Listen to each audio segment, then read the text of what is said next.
Hey, it's Moe Ari and Tiffany. and you're listening to the hashtag Love Goals podcast. Before we get into this episode, I just want you to remember that every human, regardless of identity, needs these three things: belonging, authenticity, and love. And after a decade of partnership, we've learned to co-create these things and so much more. So from wherever you're listening, we're going to go on a journey of becoming our own hashtag Love Goals. Now let's get into this episode.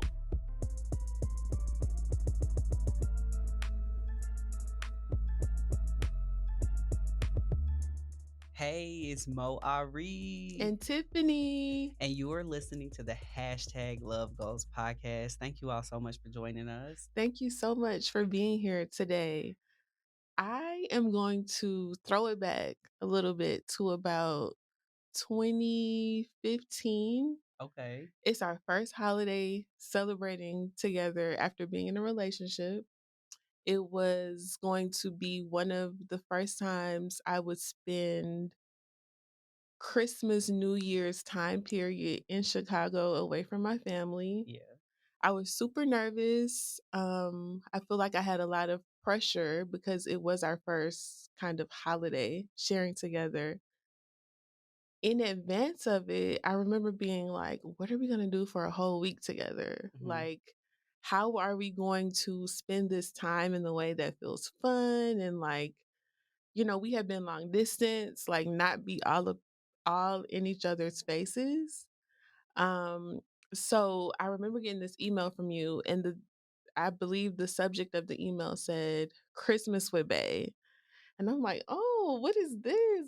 What's in this email? And y'all, full 7-day itinerary. When I tell you from the moment we wake up to the time we go to bed, what we were gonna eat, what dates we were gonna do, I mean, the whole time was planned out. And all I could do was, wow. Like, I still feel in awe of how much time, attention to detail, and how thoughtful that gesture was. Like, we're gonna go on a date here. We're gonna go to the movies here. We're gonna see this movie. We're gonna go grocery shopping for these things. And it was just so meaningful to me, so romantic. It was so intimate because I had never shared space with a person like that to even think about like what we were gonna eat. Yeah. So I would say that was a very early on. That was a very one of the most romantic things I feel like you've ever done. And if I still had access to that itinerary, I feel like it would probably be framed or in a scrapbook or something. Yeah, that's a memory that I can recall that was just so connecting and romantic, and intimate. And I think it just kind of leads us into this conversation today about what it means to have romance and intimacy outside of the bedroom or before you even get to the bedroom. Well, I'm glad to know that that really was special. I feel like I remember it being a special time for me too, in my excitement about you Yeah. coming to visit and just wanting it to be enjoyable. Mm-hmm. I think I was more so just wanting you to be comfortable in my space. Yeah. So I was kind of focused on you as like a guest, but Yeah. not like, you're a person I had an intimate relationship with, but that I wanted you to just feel comfortable Mm-hmm. Mm-hmm. and to feel like you were at home. Yeah. And I think that is important in every relationship, that we create space for ourselves to be at home around other people. So first, starting with your personal relationship, Mm-hmm. but that we also cultivate an energy of you can be at home Mm-hmm. for the other person through our relationship with ourselves. Like that took a lot of confidence inside of me to say, you know, Mm-hmm. kick off your shoes and relax your feet. Absolutely. But it was that I felt at home in myself, that I could create that Yeah. space for you. Yeah. And so then I was feeling good about being vulnerable enough to be like, Christmas with Bae, Yeah. and make this whole itinerary. And I remember part of that, which you don't know, is that I was on Oh. a budget. Well, a spending plan. Let's not say Yeah. budget. Yeah. Um, but I had limited financial resources at the time. Mm-hmm. and or that were in my material grasp, Mhm. let's say. Unlimited potential, but it was Mhm. not fully in the material sense yet. Yeah. And so I was challenged with having only so much I could really spend, but I wanted you to have a Yeah. great time. So I was like, if I could, and I really am intentional about the things I cook, the Mhm. groceries I have, if I Mhm. plan out our meals, I plan out the trip, Yeah. then I know how much I'm going to be able Yeah. to spend, and I can Yeah. really make this really memorable and Yeah. enjoyable for her. Yeah. So I guess that's a little bit of a testimony for one, how far we've come, but then two, that even if you find yourself on a budget, because I actually have a lot of friends who'll say, a lot of cisgender women who will Mhm. say that the guys that they're dating Mhm. um, often will come over empty handed, or they're Yeah. like, well, I'm strapped for cash right now. So Mhm. then they're thinking that they don't, that they should, that my friend should just be okay, Mhm. Mhm.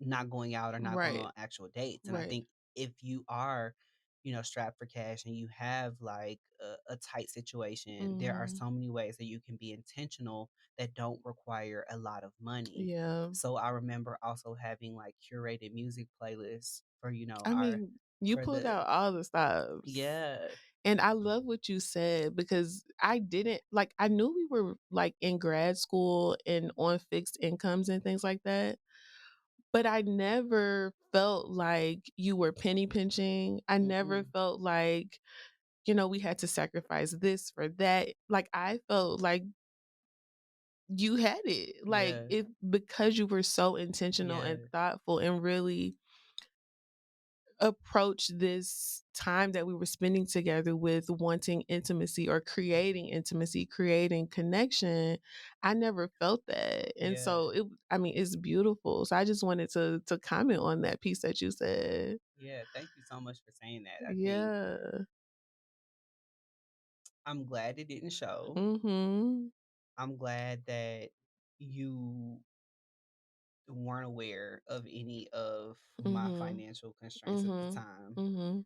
because I'm not that kind of person. I think I'm a very like abundant mindset kind of Yeah. person. So I'm not gonna act like I'm poor or something, Mhm. because Mhm. I really do believe that, we create our reality. Yeah. And so there are plenty of people who are more strapped for cash than, let's say, a billionaire, but their mindset is abundant. Mhm. And so it's really about what you focus on.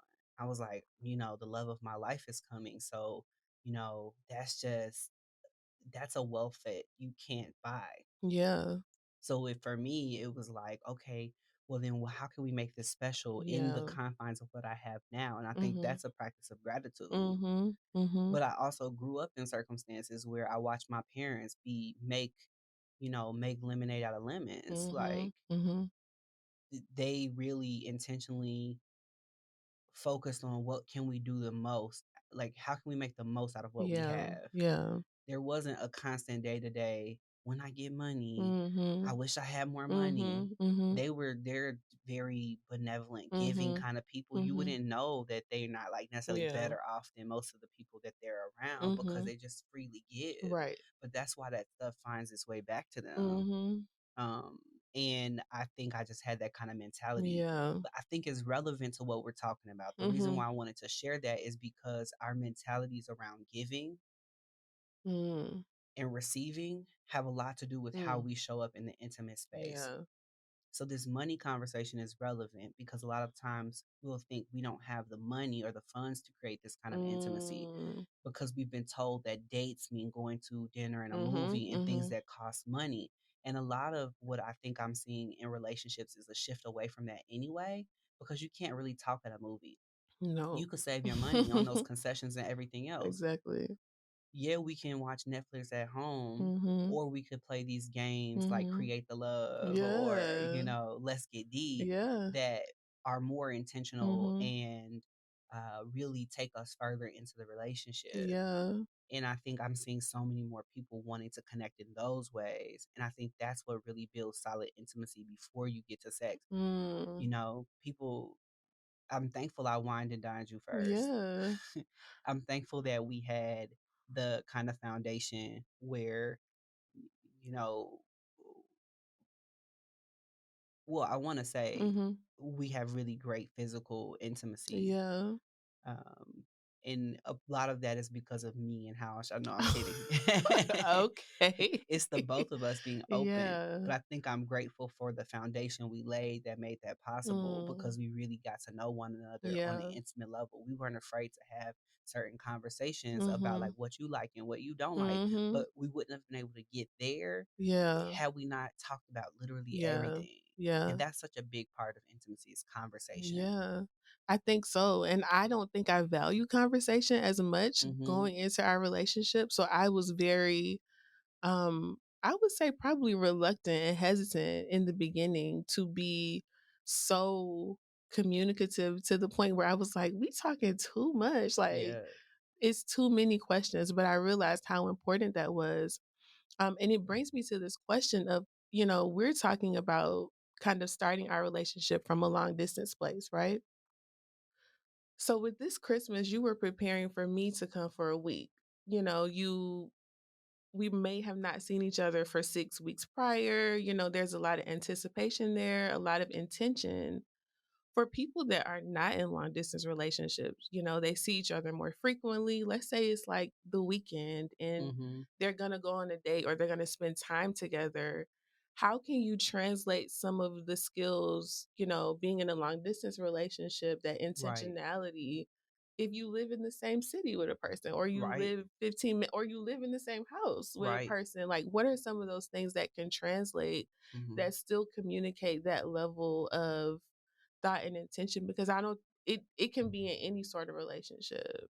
Yeah, that's a great question. I think something that we've been really intentional about because I Mhm. think it's because we're 90s babies, so we Mhm. we kind of operate in the world like a 90s R&B video.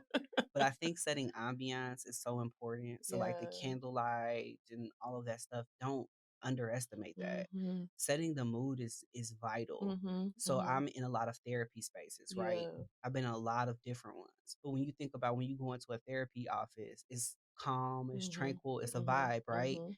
So and that's because that's a space of intimacy, vulnerability. Mm. People need to feel safe and grounded Yeah. to open up. And sex is the same. It's very spiritual. It's very and it requires vulnerability, Mhm. grounding, Mhm. nakedness Mhm. in all of the Yep. ways. So just like we wouldn't go into a sacred space and not set a vibe, Mhm. we can't treat our intimate, physical, sexual, spiritual relationship like that. Yeah. And so I think ambiance is so important. Mm. We in the psychedelic therapy space, we call it set and setting as two of Mm. the most important things that really make that experience rewarding. Mm. That's the mindset you have going in. So Mhm. in a relationship, let's say that that's vulnerability, Mhm. your openness, your receptivity, and then the setting itself being Mm. important. So the vibes. The Do you have candles, vibes. essential oils? Like what's Yeah. your vibe? Mm. All of that is relaxing though. Mhm. Think Mhm. about how intentional we are about our daughter when it's I was time for just her to thinking sleep. that. Yeah, well, I'll Yeah. let you tell it. No, I mean it's not the context of sex, but like you're saying, she has, her lights are dimmed and we have the diffuser running Mm-hmm. and the essential oils, and we're even conscious about what essential oils we have at night Yeah. versus a bedtime versus when she's sick. A Yeah. sound machine, making sure the room is clean, and like Yeah. all of the things that set the vibe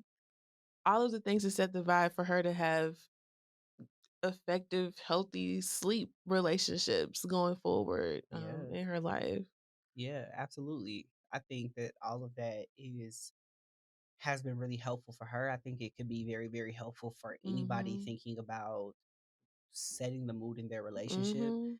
creating vulnerability and space. I Mhm. think another thing that's important. So if our hashtag love resources here, Yeah. we've been adding hashtag love resources to every episode because we want to make sure that we take the theory into practice, Mhm. that we use actual tools, uh, and we leave you all with something that you can take back into your relationships. Mhm. So the first one here is setting the mood. Yeah. The second thing I think is creating the time. Mm. We create time. Time is not something that gets away from Yes. us. It's Yes. not something we have to like catch or that we have to like wait till we can Mm-hmm. find a little bit more of. We don't find the time. We don't catch the time. We make the time. Exactly. So it's important to create the intentional time that's Mm-hmm. required in Mm-hmm. order to cultivate connection. Mm-hmm. And we start with connection. We don't start with like jumping into sex. Yeah. And I know a lot of people may disagree, but Mm-hmm. that's okay. Mm-hmm. I'm sitting here with 10 years of couples therapy experience, so I Yeah. won't back down. Yeah. But what I want to say is that kissing is not necessarily the beginning of where foreplay needs to begin. Mm. Now, every relationship is different, but if you're getting feedback from your partner that they need more emotional connection prior, then you're starting too late in the process Mm. somewhere. Yeah. And they're intentionally co-creating this, right? So I Mm-hmm. also want for those partners that are like, I need something else, to be initiating the thing Yeah. that they need. Yeah. We are not waiting for other people to give us something. Mm. We Mm-hmm. are creating intimacy. We are creating moods. We are creating vibes together. Yeah. But it requires both people to come to the table, Mm-hmm. especially with the thing that they want. That's like Yeah. showing up at Thanksgiving. Everybody knows we need mac and cheese. Nobody talked about anything. Yeah. Everybody is going to wait. In this scenario, Mm-hmm. everybody's going to wait for somebody else to bring the mac and Yeah. cheese, knowing good and well everybody wants the mac and cheese. Right. And you want good mac And and you want cheese. good mac and cheese. Not just any old I mac would and cheese. expect that everybody would have put their hand at Yeah. bringing mac and cheese. If we had nothing else, we would have had mac and cheese in a scenario where everybody is serious about creating the things Yeah. that they want. Yeah. But that's not how we operate in the world. Quite Mm-hmm. often, in this example, everybody would show up with everything but the mac and cheese because they're waiting for somebody else to Yep. bestow that upon them. But if there is Mm. a specific thing that you want, I want you to understand that you're a creator. Yeah. So if you're like, oh, I want more emotional connection, you go create the love deck. You go get Mm-hmm. whatever it is Mm-hmm. that you want to create emotional Mm-hmm. connection with. Mm-hmm. But that's then your priority. Yep. That is then the thing that you need to be responsible for creating in your relationship. Mm-hmm. Don't wait for your partner to give that to you. Yeah. Which I think leads into like another love resource is really stating your needs and Yeah. talking about them with your partner. Yeah. And you can get creative about it. You don't have to have like a very, you know, traditional conversation that's just like, what do you like? What do you like? Now, don't get me wrong, that can be helpful. Hold on, that's not even traditional. So many people are not even talking about these things I in that way. mean, okay. That's traditional for us. Like Yeah. historically, we have done these things. That's most people are not even Yeah, talking that's about that. true.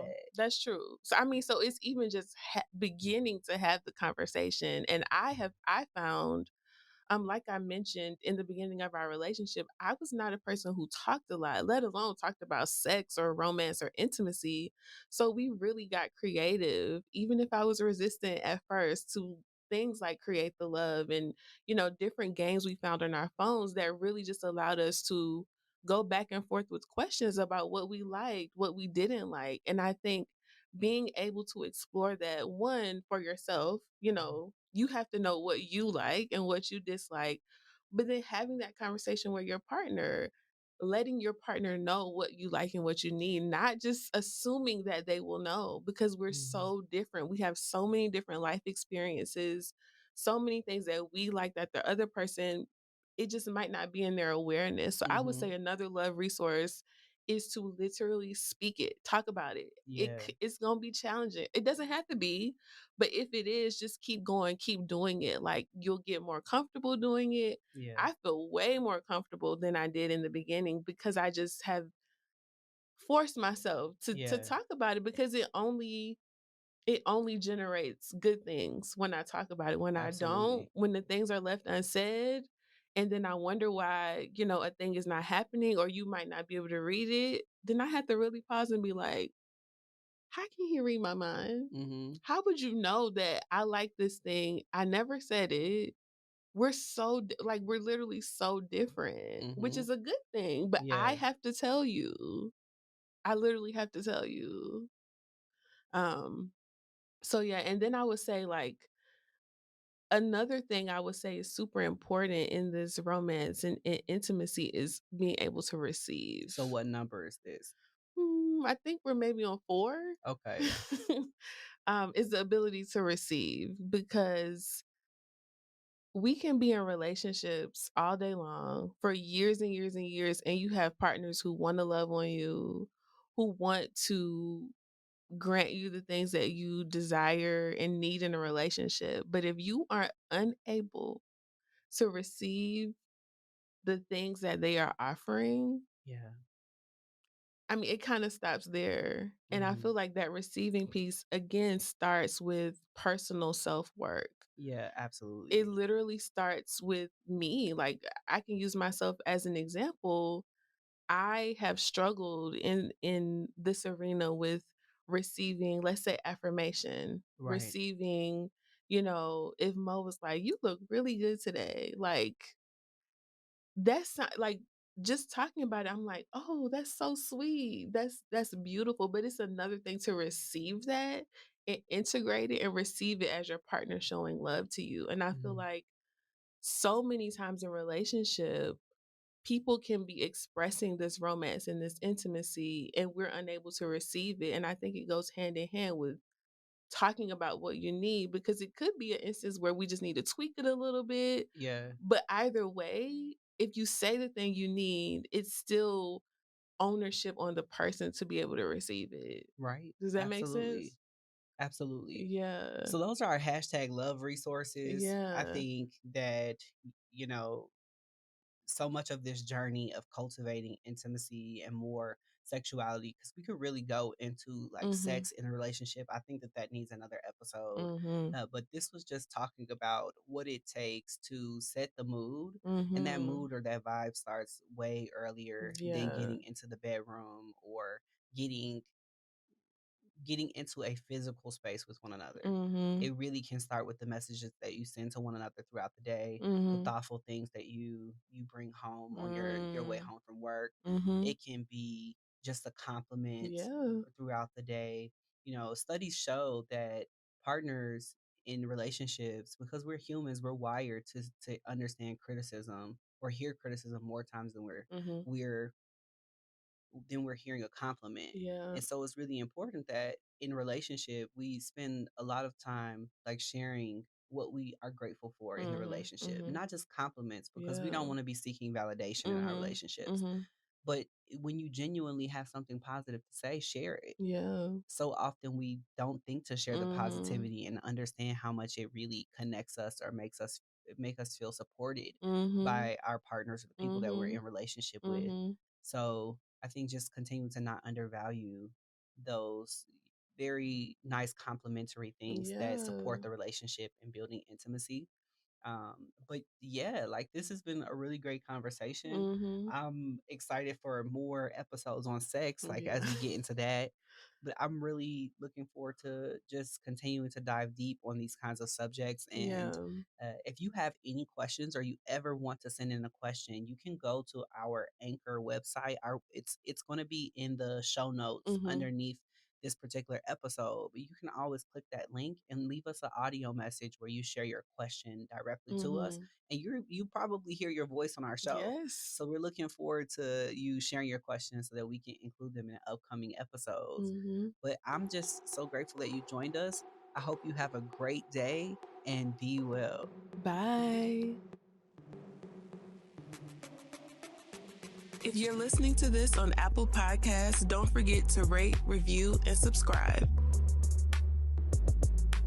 If you want your question featured in an upcoming episode of the hashtag Love Goals Podcast, go ahead and send your question to lovegoalspodcast@gmail.com. Check out our website at lovegoalspodcast.com and follow us on Instagram at Love Goals Podcast. We look forward to hearing from you soon.